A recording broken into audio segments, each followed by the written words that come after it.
Left, right, left. Right, left, right. Now, really get fixed each time that you bring your head back. Left, right, left. Right, left, right. Left, right, left. Right, left, right. Now we'll do it with a little jump. So it's like this. And. Left, right, left. And. Right, left, right. And.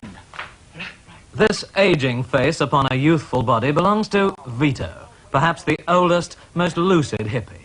A brilliant sculptor, he runs a Los Angeles troupe which gives freak-out dance performances at happenings. His wife, Szou, aged 25, awaits their second child. Like all hippies, they attack the middle-aged values of their land of milk and money, its worship of property, unquestioning acceptance of the quick buck, and the ultimate achievement of the three-car garage. Conventionally unconventional, hippies repudiate most of society's uplifting moralities. The family, patriotism, chastity, the sanctity of marriage, respect for the law. They deny the right and competence of parents, schools, and governments to make decisions for everyone. A far-out arch-hippie, but the only one I met who's also against LSD. I think of it as an escape from the good things that are happening around us and the bad things that are happening around us.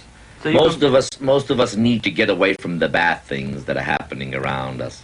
I haven't any one of the kids, for example, a teenager, will come to me and say, "Hey, Vito, you're going to be bugged." I said, "Bugged about what?"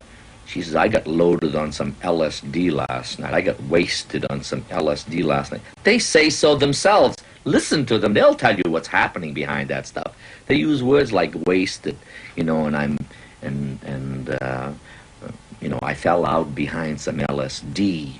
So I think that getting loaded behind any kind of junk like that is to evade your responsibilities as a human being. Listen, if you're loaded behind LSD or some of those other hard, what I consider hard junk, you don't want to do anything except just sit back and contemplate, you know, something else. I have paintings around here by a guy who is a very dear friend of mine. And he's a groovy artist when he's straight. And he'll tell you, if you ask him, and say, "Hey man, how about you're getting loaded behind, you know, LSD?" And he'll say, "Oh yeah, man, I really found it. Really. I found those new kind of things." And it isn't true. Because when he is loaded behind that stuff, he doesn't do anything. He just stands there looking into space, man. You know, you could push him and he might fall down, but he isn't doing anything. People who are loaded behind that kind of thing don't do anything. This heavy kind of insistence every place you go, with all the media about, you know, wow, look at the colors, look at the lights, look at the strobe things blinking. Man, you can really find a trip if you get loaded behind this stuff. There is a lot of that kind of thing insisting that we become aware of it, that we become sensitive to it. And a lot of the young people are sensitive to it, and they become curious about it. So they say, which of it is bad? I say, man, all of it is bad. But if you have to have it, if you need to relax, I'm not going to put grass down. Marijuana isn't that bad. He said, well, a girl stopped me not too long ago, and she had a bumper sticker and it says, "Let's legalize marijuana." She says, "Hey, you want this, Vito? Will you put that in your car?" I'm not interested in propagandizing, legalizing marijuana. The world is falling down around us. People are goofing around with that atom bomb button, and she's asking me, am I interested in legalizing marijuana? I'm not interested. It doesn't motivate me that way. I'm interested in so many other things. I'm interested in the jeopardy and the threat of this establishment where they're taking young people and slapping them into concentration camps that they call army camps, and those that they don't slap into a concentration camp like that, they're sending off into Vietnam to be killed or kill somebody else, and the ones that are left walking on the street are being terrorized by the police.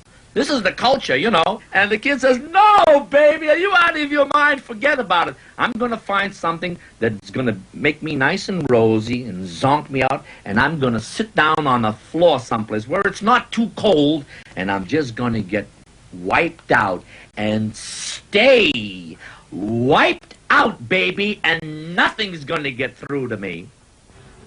Your husband, of course, is very considerably older than you, isn't he? He's, what, 30 He's years? 30 years older than me. Now, how does he cross this generation gap? Oh, You see, this is a young people's revolution, his philosophy has always been that we learn from people younger than ourselves, and an older person deserves respect who learns from a younger person and who listens to them. So I have learned from my child, and I'm able to help other people through what I've learned from. I've learned how to relax, how to relaxation, for immediate energy from our muscles, and relaxation, to get the carbon dioxide out for more relaxation. Big breaths. And You and your husband, of course, you don't take LSD, do you? You wouldn't... oh no, we never have tried it. Don't want to fool around too much with chemicals and eliminate all the wrongs from our life, like sugar. But don't you find that most of the hippies are on LSD? Also, many of my friends have just ruined themselves. And I tell them it's a military plot. It was happening in China in the revolution. And please, please listen to me and stop it and get involved with something where you don't have to sit in a corner. Don't the hippies who take LSD in part, don't they think you're pretty square? No, indeed. Because the minute they look at me, I convince them that I'm for real and I'm happy and they would love to be this way.